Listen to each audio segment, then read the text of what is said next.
오늘 디도서 2장입니다. 디도는 바울의 아주 신실한 제자였죠. 당시 그레데 섬을 섬기는, 그레데 섬에 있는 교회를 섬기는 그러한 목회자였습니다. 바울이 그에게 목회적 조언을 주기 위해서 이 디도서를 썼습니다.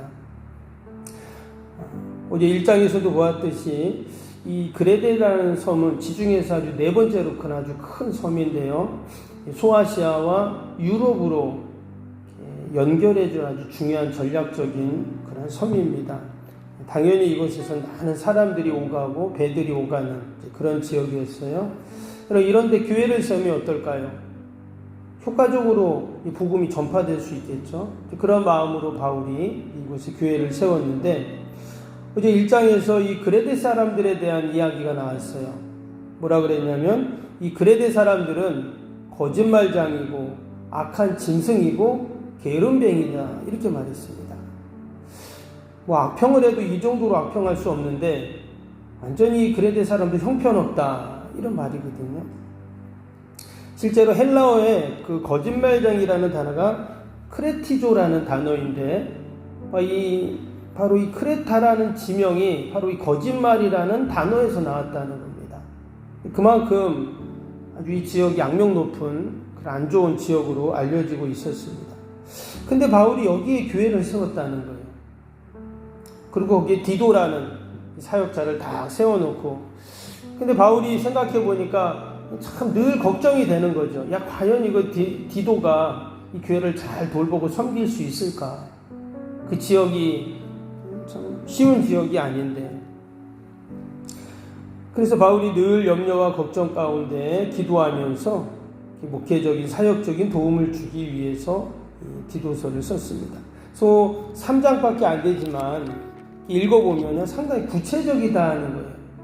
어떻게 하고 어떻게 사역하고, 1장에서는 사람을 세울 때 누구를 세우고 어떻게 해야 된다 이런 얘기들을 아주 상세하게 정말 아버지가 아들에게 얘기해 주는 것처럼 그렇게 설명을 해주고 있습니다.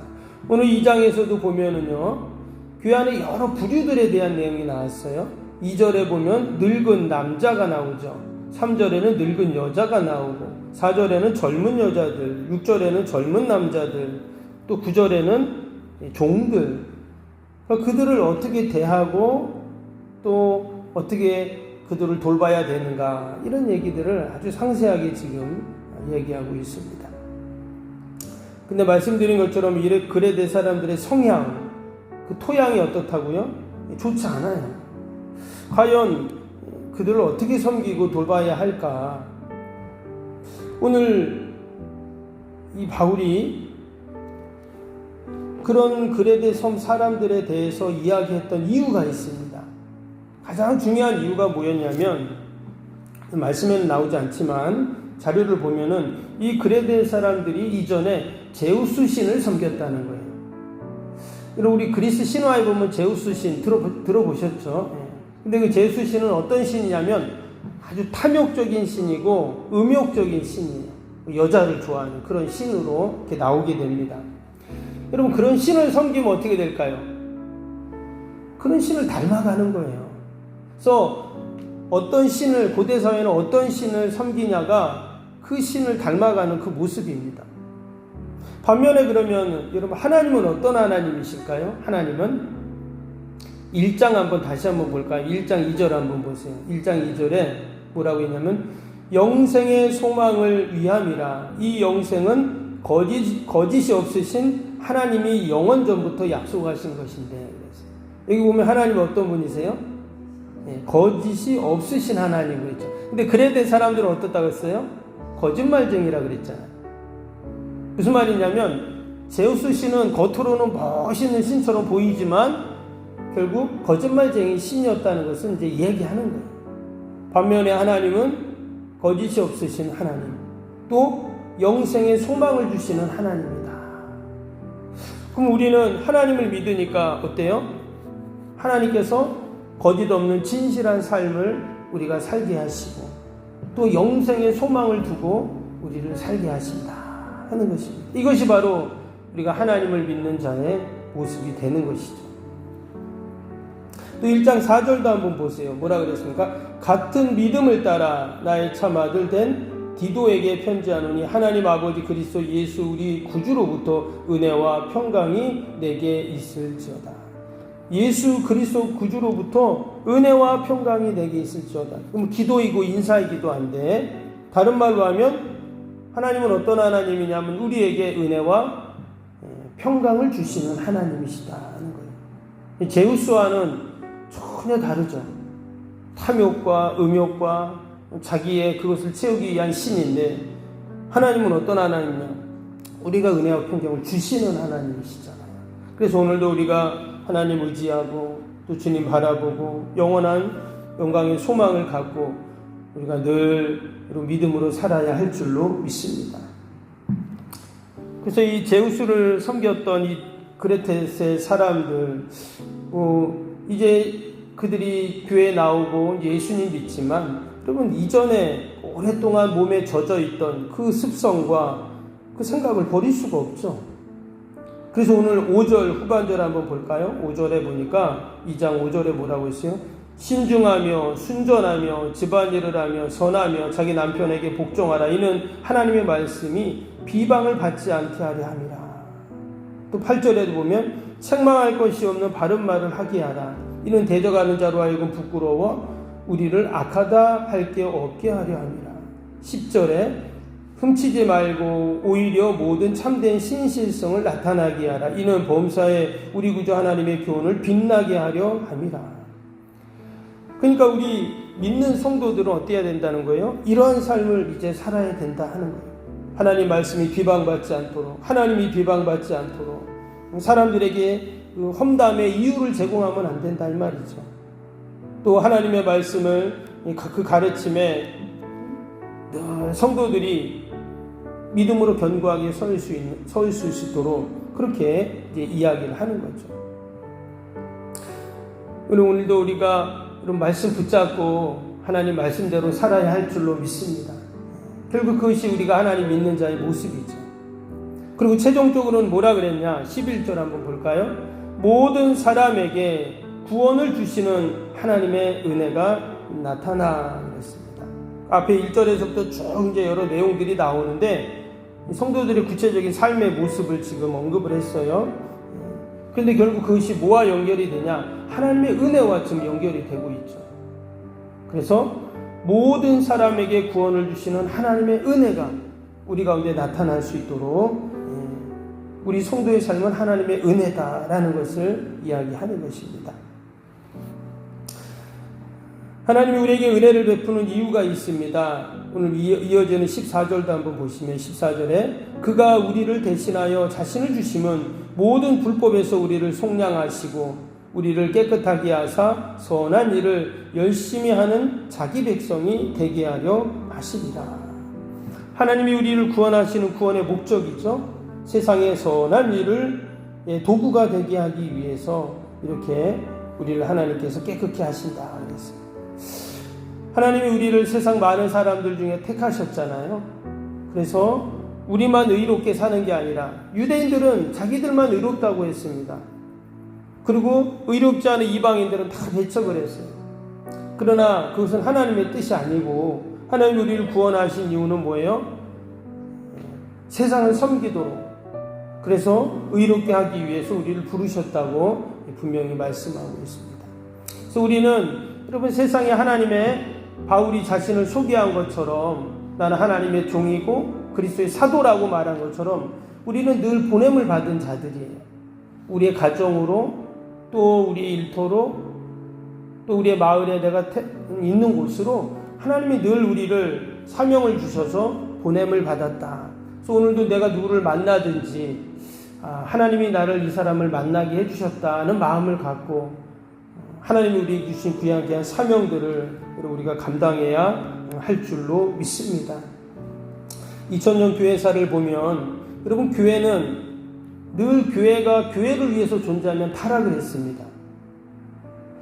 내가 나의 신앙을 지키는 것이 중요한데 내가 나의 신앙을 지키다 보면 결국 어때요? 세상을 볼 수 없잖아요. 그래서 결국은 뭐예요? 스스로를 위해서 교회는 존재할 수 없다는 거예요. 교회의 존재의 목적은 뭐냐? 결국 세상을 섬기기 위해서라는 것입니다. 그래서 교회는 세상과 등져서는 안 되죠. 그렇다고 세상과 혼합해서도 안 되잖아요. 마치 그런 게 있어요. 배가 바다에 있어야 되는데 당연히 배가 물에 있어야 되죠. 근데 배에 물이 들어오는 것을 막아야 됩니다. 그러나 여러분, 배가 바다를 떠나면 어떻게 돼요? 아무 의미가 없는 배가 되잖아요. 근데 마치 교회가 그렇다는 겁니다. 우리 거룩한 백성들, 성도들이 마치 그 모습과 같아요. 우리가 세상과 단절해버리고 등을 돌려버리고 세상과 울타리를 쌓아버리고 우리끼리만 천국을 만들어가는 것, 그것은 교회의 존재 목적이 아니다. 교회를 하나님이 이곳에 세우신 이유는 세상을 향해서 섬기고 복음을 전하고 하나님의 사랑을 나누고 하나님의 뜻을 이루어가는 것, 여러분, 그것이 바로 우리를 향하신 하나님의 뜻인 줄로 믿습니다. 오늘도 저와 여러분 말씀 붙잡고 하나님의 은혜로 세상을 향하여 선한 일을 하는 하나님의 백성으로 우리가 살아야 할 줄로 믿습니다. 오늘도 우리 말씀 생각하면서 함께 화요일 기도 함께 기도하도록 하겠습니다. 화요일 기도입니다. 신원과 관련한 모든 인허가 절차가 순조롭게 진행되게 하옵소서. 아멘. 건축위원과 설계 및 시공사 간의 원활한 소통이 이루어지게 하옵소서. 아멘. 공사기간 동안 날씨와 모든 환경을 주장하셔서 공정에 차질이 없게 하옵소서. 아멘. 지역 주민들에게 불편함을 끼치지 않는 안전한 공법으로 건축되게 하옵소서. 아멘. 착공부터 완공에 이르기까지 지역사회와 긴밀한 우호관계를 유지하게 하옵소서. 아멘. 건축사와 건설사, 시공사를 붙드시고 초심을 잃지 않고 잘 감당하게 하옵소서. 아멘. 공사기간 동안 안전사고나 불미스러운 일이 한 건도 발생하지 않게 하옵소서. 아멘. 성실하고 책임감 있는 감리로 건축의 시작과 끝이 완벽하게 진행되게 하옵소서. 아멘. 자재 품질 및 검수가 철저히 이루어지고 공사 일정이 지체되지 않게 하옵소서. 아멘. 최적의 공사기간과 공사비 절감을 위해 세밀한 업무가 이루어지게 하옵소서. 아멘. 꼼꼼한 업무로 불필요한 비용 발생을 원천적으로 차단하게 하옵소서. 아멘. 건축에 필요한 모든 재정이 시기적절하게 잘 채워지게 하옵소서. 아멘. 입당에 이르기까지 이 모든 건축 과정의 재정의 집행이 어려움 없게 하옵소서. 아멘. 헌금을 약정하고 누리는 성도들에게 복을 주셔서 간증이 넘치게 하옵소서. 아멘. 건축으로 인한 교회 사역이 위축되지 않도록 풍성한 재정으로 채워 주옵소서. 아멘. 예수님의 이름으로 기도합니다. 아멘. 사랑과 은혜가 충만하신 하나님 아버지, 오늘도 하나님의 약속의 말씀 붙잡고 하나님의 은혜로 세상을 향하여 선한 일을 하는 하나님의 백성, 거룩한 백성들이 되게 하여 주옵소서.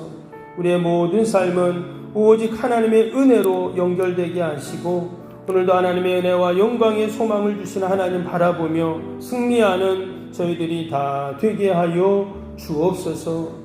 아버지, 오늘도 많은 기도 제목 갖고 나왔습니다. 귀한 새벽에도 기도하고 부르짖고 간구할 때 하나님 다 들으시고 선하게 인도하여 주옵소서. 특별히 무더위 가운데 우리 어르신들, 한우들, 어린 생명들 지치지 않게 하시고 잘 무더위도 이겨나가게 하여 주옵소서.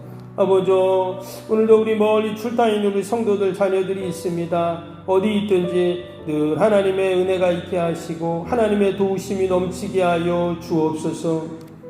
하나님, 이 나라 민족을 긍휼히 불쌍히 여겨주시고 이 힘들고 어려운 때 하나님 대통령 이정자들에게 지혜를 더하시고 하나님을 두려워하는 마음을 주시고 우리 한국교회를 축복하시고 아버지, 우리에게 맡겨진 귀한 사명들 잘 감당해 나가게 하여 주옵소서. 오늘도 하나님 모든 건축의 과정 가운데 하나님이 개입하시고 도우시고 아버지, 늘 하나님 영광 돌리게 하여 주옵소서.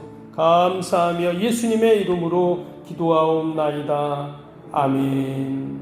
하늘에 계신 우리 아버지, 아버지의 이름을 거룩하게 하시며 아버지의 나라가 오게 하시며 아버지의 뜻이 하늘에서와 같이 땅에서도 이루어지게 하소서. 오늘 우리에게 일용할 양식을 주시고 우리가 우리에게 잘못한 사람을 용서하여 준 것 같이 우리 죄를 용서하여 주시고 우리를 시험에 빠지지 않게 하시고 악에서 구하소서. 나라와 권능과 영광이 영원히 아버지의 것입니다. 아멘.